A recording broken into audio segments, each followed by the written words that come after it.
tuning in to the Institute for Teacher Excellence. We have a very special guest, Amal Abu Hashish, and she is a homeschool mom who is interested in Maria Montessori. We'll be diving into the Absorbent Mind as our second book, but the first book that we're going to work on, which we'll be touching upon today, is To Educate the Human Potential. So I'll let Ahmed introduce herself and give you some feedback, or thank you for being here. And what was your first impressions of the reading? It was mind-blowing. Actually, I thought, hey, I'm actually doing that, but I didn't know I was doing that because I'm very at least most moms from the age of 0 to 5, if they don't take their kids to daycare, they kind of just go with the baby's waves. So whatever the baby's into, they would get into, and that's how they pick up all these interests. So I'm like, hey, I kind of actually do that, which Maria was talking about. And she was just saying instead of being so teaching them a structure or a syllabus, instead just focus on what they're interested in and expand on it. But that doesn't mean that you get to fall back on information, because they're interested, you kind of have to be a step ahead. So you're just oh, they're interested in colors, so then you start talking about all different colors, but not only colors, but when you're outside, then you're teaching them trees and leaves, and you're kind of tying into it with colors, but at the same time, it's a different lesson. But you always have to think ahead. And I'm like, whoa, but it's not as hard as it seems, because we kind of do it naturally, but we just don't know what it's called or a definition. But when you actually read it, you're like, okay, I kind of do this. So it's not as complicated as it seems. And also Maria makes it seem like kids are so simple, not as complicated as it makes it seem in school with the grades, and you have smart kids and really gifted kids, and then you have kids that are not getting it. But what is it with those kids that are not getting it? Is it just because of what's the reason? Maybe they just don't have the same learning style. Maybe they're not interested in that topic, but why aren't they interested in that topic? She also talks about how psychologically, when you restrict them, they become not or dull people. Literally, she said the word dull. So I'm just it's kind of our robotic. I have to learn this way because my teacher said that this is how it's taught. But really, there's multiple ways of teaching kids. It doesn't only mean it's through the structure of being in a system. Absolutely, for sure. And I really like how studying Maria Montessori hands-on from my mentor, Stacy Buchel, I saw that a lot of the knowledge being applied, and obviously how everyone gathers that knowledge is different. I was just, one of the things that I was really surprised by her work, and I know that we talked about this a little bit, is how in depth some of her ideas and concepts are. So I want you to touch a little bit about nature and how your family values nature, and how you guys have been thinking about integrating nature and an outdoor classroom for your kids. Yeah, well, my husband's a landscaper, so obviously, as you see all the plants, he just made sure that I was set up. Love it. Babies. But he loves plants so much, and my kids love it, just being outside. And I feel when they're outside, it's just, there's so much you can teach. You think oh, you have to be in a classroom, but literally I teach math just based on me and my daughter did a project where we were growing tomatoes. So literally she planted the seed and she saw her tomato plant grow, but we can use a ruler so we can measure how much it's grown since, the first day.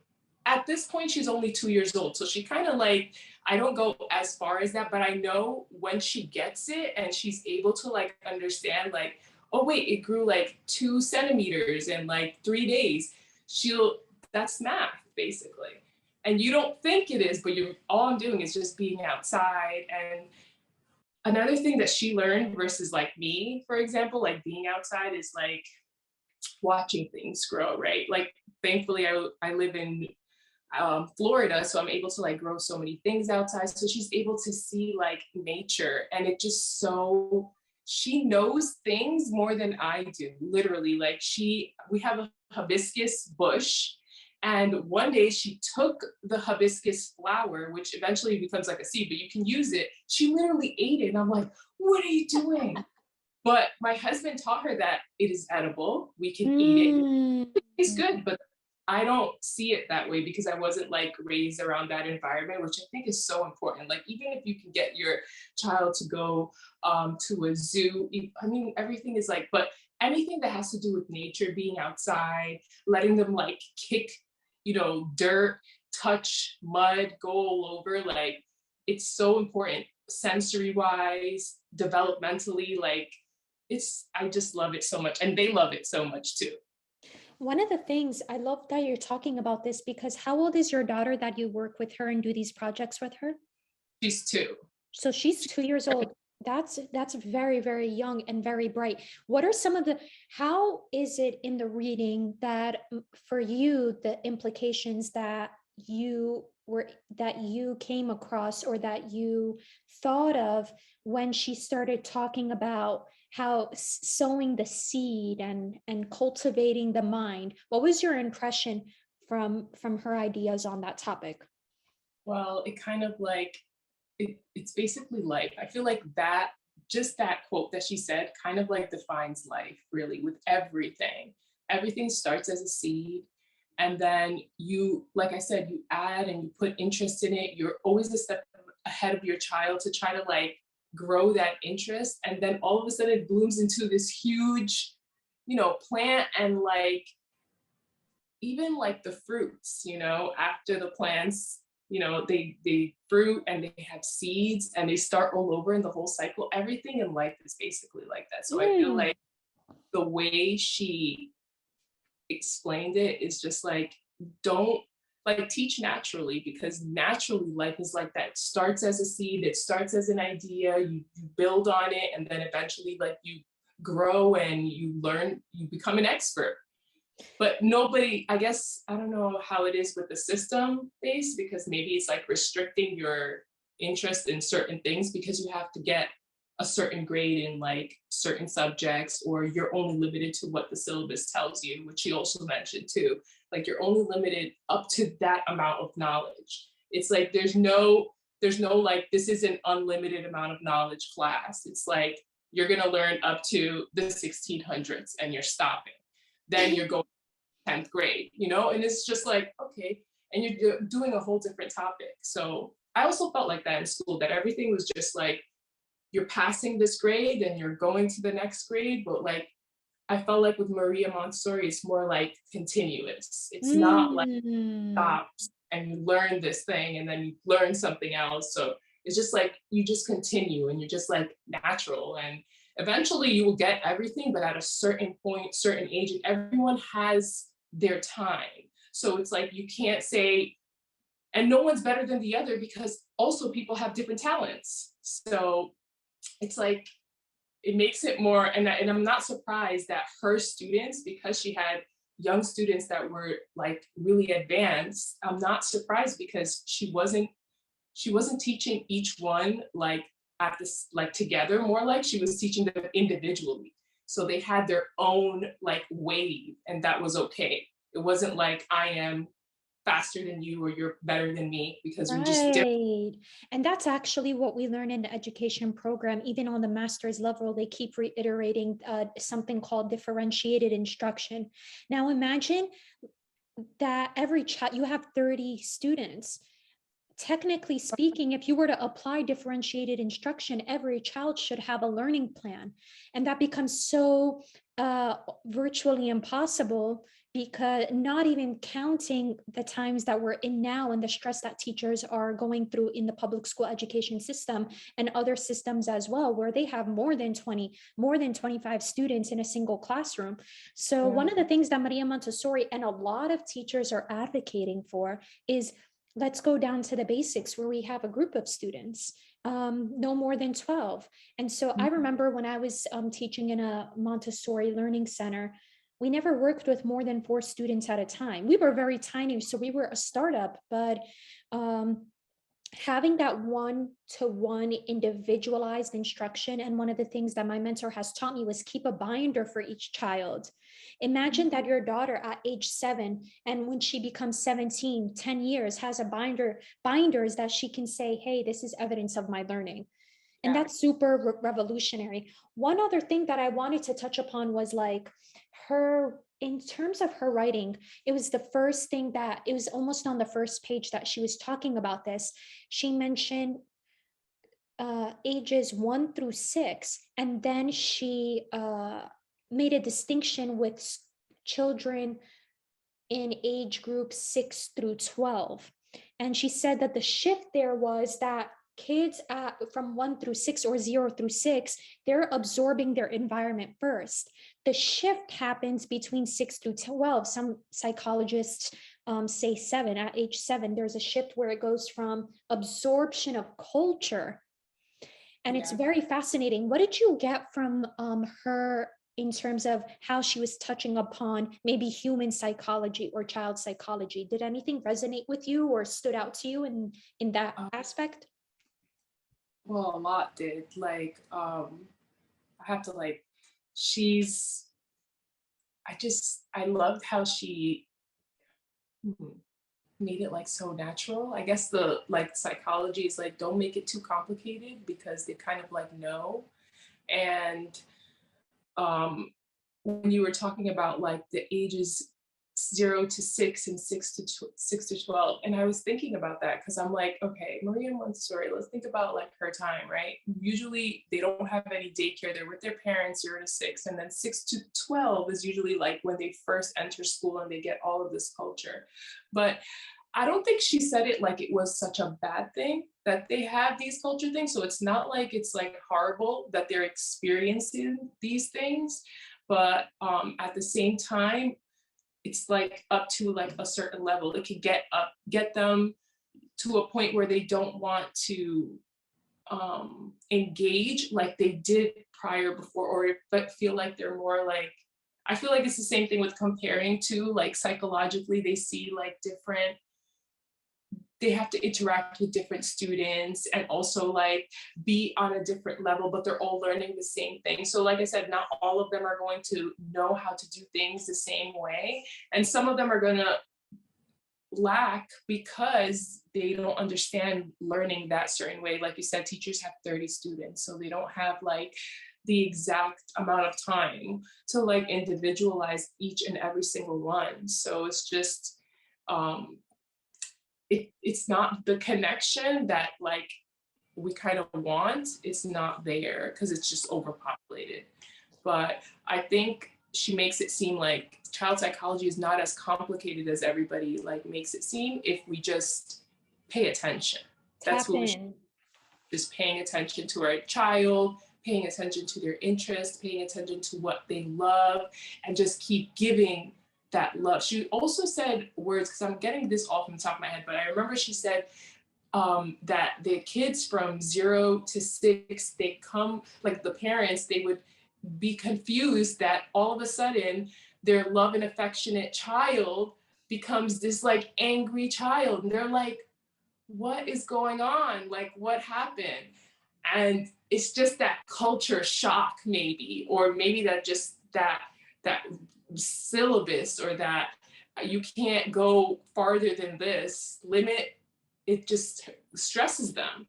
And we don't see it so much as stress, but them changing like that and parents saying these kind of things. I feel like my mom said this too, or like, and Hmm. I don't I don't think she saw it the same way. Like maybe it's just school and like the environment that's like causing them to be like a certain way. But I can so see that happening to anyone, like having that, like even my own kids, that stay home, because I decided to be a stay-at-home mom. Yeah, they're social, they go to the park, they see other kids, but how are they gonna feel when I'm the one that's like encouraging all of their interest, and then their teacher is like, we are talking about only rain today, but that's not what they want to, that's not what she wants to know today. She wants to talk about the sun.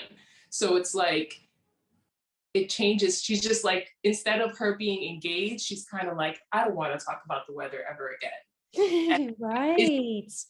no, that's not kind of what you want to do, because not everyone's going to be like engaged.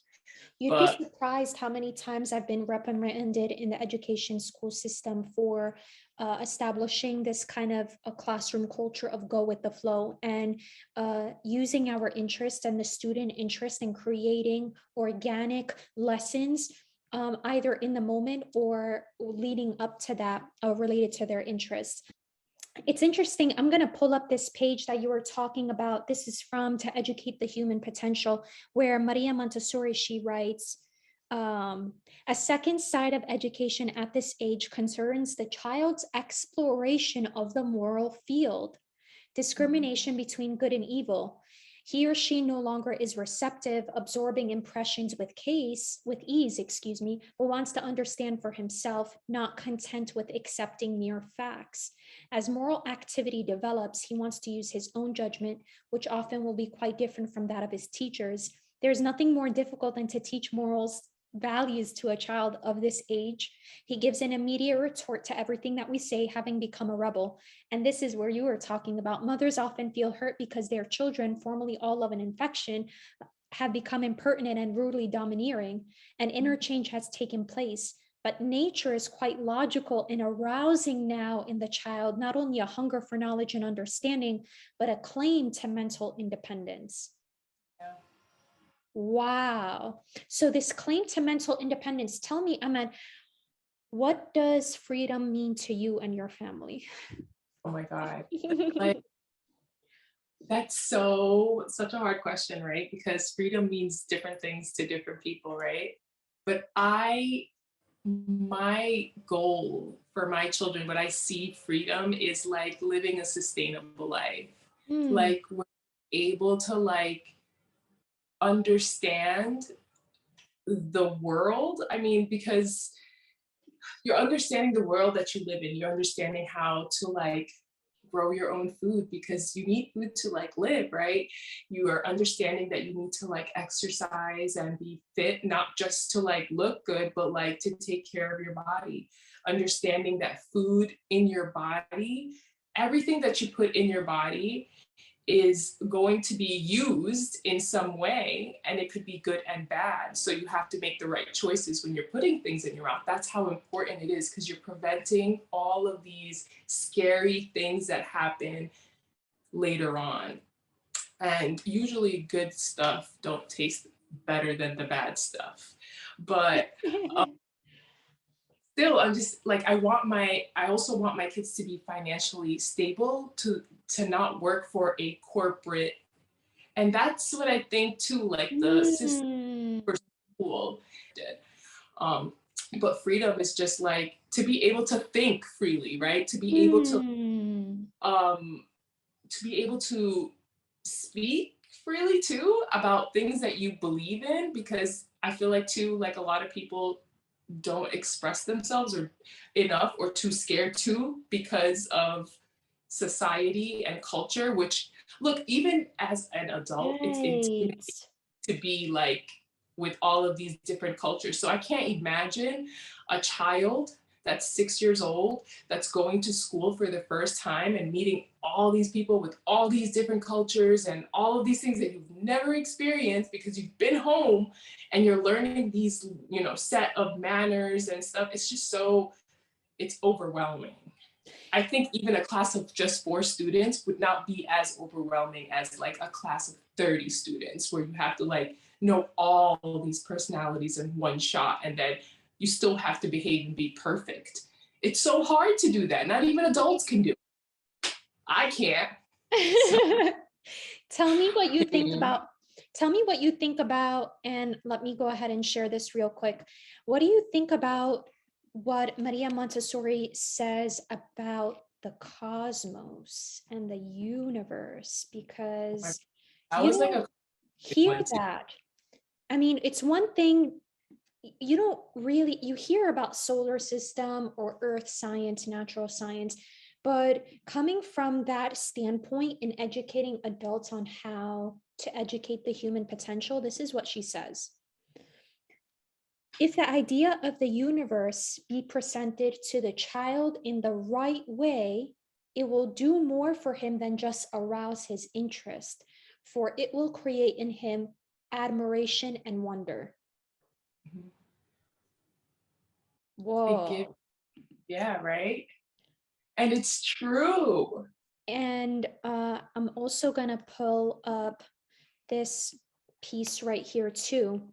So she writes, the child's mind then will no longer wander, but becomes fixed and can work. The knowledge he then acquires is organized and systematic. His intelligence becomes whole and complete because of the vision of the whole that has been presented to him, and his interests spread to all, for all are linked. For all are linked and have their place in the universe on which his mind is centered. The stars, earth, stones, life of all kinds form a whole in relation with each other. And so close is this relation that we can't understand a stone without some understanding of the great sun. And Yeah. no matter what we touch, an atom or a cell, we cannot explain it without knowledge of the wide universe. She asks, what better answer can be given to those questions for knowledge? It becomes doubtful whether even the universe will suffice. How does it come into being and how will it end? A greater curiosity arises in the child, which can never be satiated, so will last through a lifetime.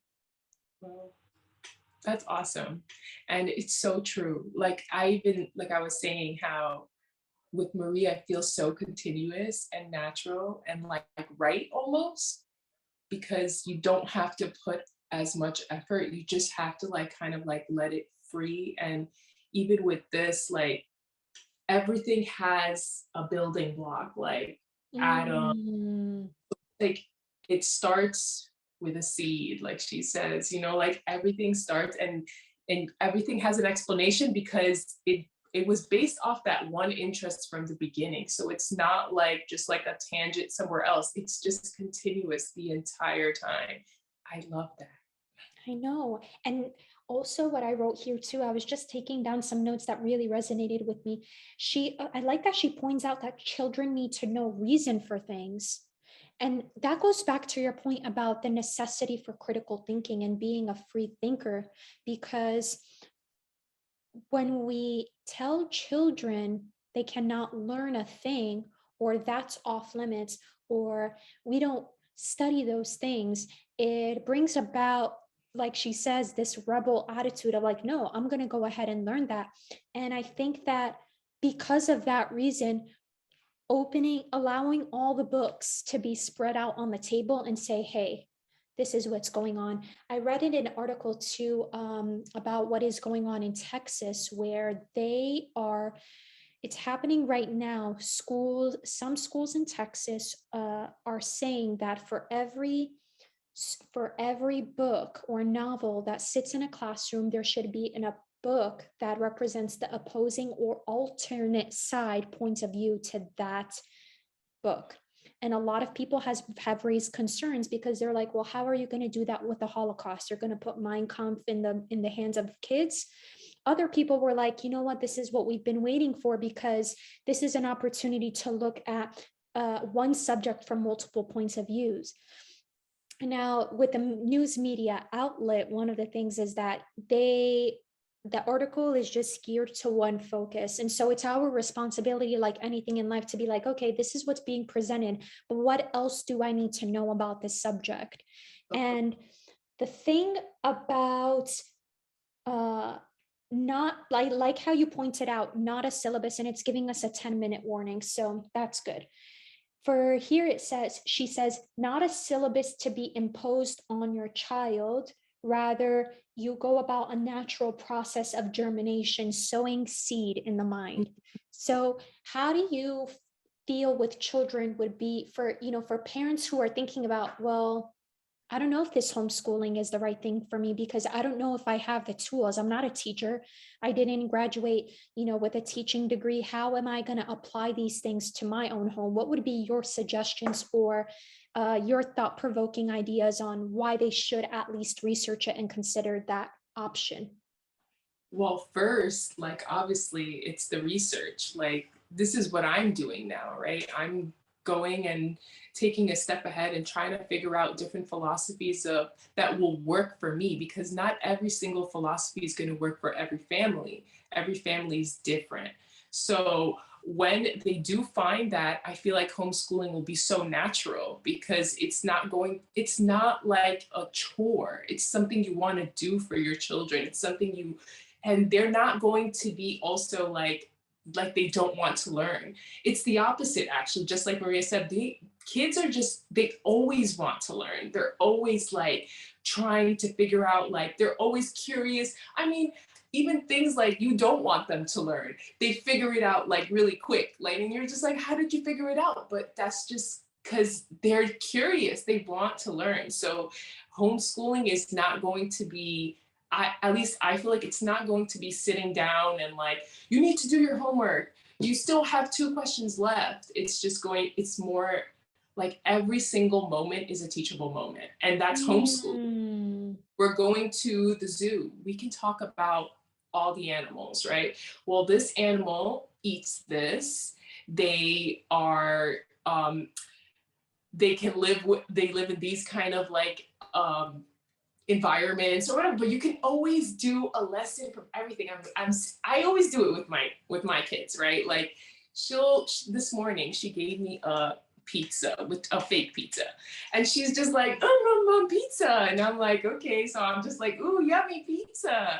So she's learning how to talk. So she's every word I say, she like mimics. So she's like, pizza. She's talking about pizza. Then all of a sudden she looks at the pizza and she starts pointing at the colors like red and green. So I kind of like shifted towards what she's interested in. Even though we were just talking about eating pizza, I was like, okay, let's talk about colors now. So what color is this? And she's saying all the colors. And then she goes back to, I want to eat pizza. And I'm like, okay, so let's go back to eating pizza. But the lesson was that the food is pizza, it's yummy, and it has red, green, and yellow colors on it. So that's like, there we go. I just taught a lesson, and everyone's just like, but you're a stay-at-home mom. I'm like, no, I'm a teacher too. That's also the same thing Yes. with a mother, like just by itself. Do you not think that you're teaching already? Like literally the day you give birth, nobody teaches you anything. They just throw the baby on you. And if you have a C-section, 30 minutes after your surgery, they place the baby on you. So there's no like recovery. And they're like, breastfeed on demand. And then you go home with this innocent child and you got to do it on your own. But every parent does it on their own. How? Because it's just kind of. And that's basically how homeschooling is. It's kind of like an instinct. You're going to know, you're going to see, it's intimidating in the beginning because you're used to the idea of like structured school schedule, taking your kids to school, because that's kind of like the culture we live in. So it's so hard to see yourself like being different and having your kids do different things. But another thing besides actually learning the philosophy is learning the law itself, Ooh. because homeschooling is not impossible. And so many other moms do it, but a lot of them, some of them that don't do it don't even know they can do it. So some of them are, wait a minute, okay, if I want to homeschool, then do I have to homeschool a certain curriculum? No, you don't have to do public school curriculum. You know, obviously everything is based on your state, but chances are you can do any curriculum, teach anything you would want to your children. So you have that freedom. And when people kind of know their rights, maybe it's time to use them. You know, like I can teach my kid anything I want. Obviously you would want your kid to be bright. I mean, hopefully if you're a good parent, you do. So in the effort to make that happen, and I mean it's like limitless basically, compared to like public school. It's like only what the teacher teaches them, but not homeschooling is like do whatever. It's just so creative. When I mean, I live in Florida, so in Florida, I have the freedom to do absolutely everything I want. However, I do need to keep a portfolio for at least 2 years to kind of prove that my child is, you know, advancing. And that's, like you said, it's good to keep a binder just so like you can like refresh yourself, because in case you have other children, AKA me, or you can like if you want to teach anyone else or help anyone else, there is like, you have that proof and that record of them being in school. Um, Absolutely. And it's not tedious at all. It's actually a very easy process. Anything that you print, you save. Anything that you research or you're taking down notes, you just put that all in a folder. And it can be actually that simple. And I'm really glad that you touched upon the law aspect as well.